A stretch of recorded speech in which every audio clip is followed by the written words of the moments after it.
Here, I'll show you how to easily spin an object. It could be a logo, photo, whatever in Premiere Pro. So this is my main video. Now from project, I'm just adding my object here.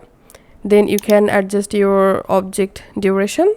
Now select the object layer and go to Effect Controls. Click on Scale.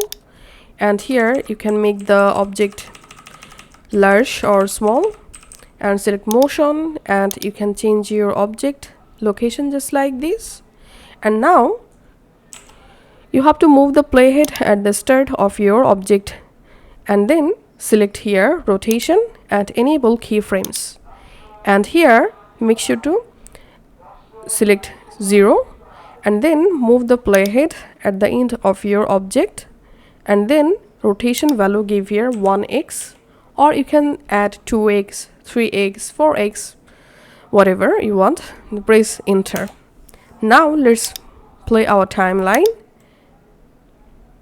If you want to rotate or spin the object more faster, then you have to give here 5x, for example, giving 5x. And now let's play our timeline, and here we can see the subject spinning more faster. So that's how you can go ahead and increase this rotation value according to your needs. That's how you can actually spin something in Premiere Pro. Thanks for watching.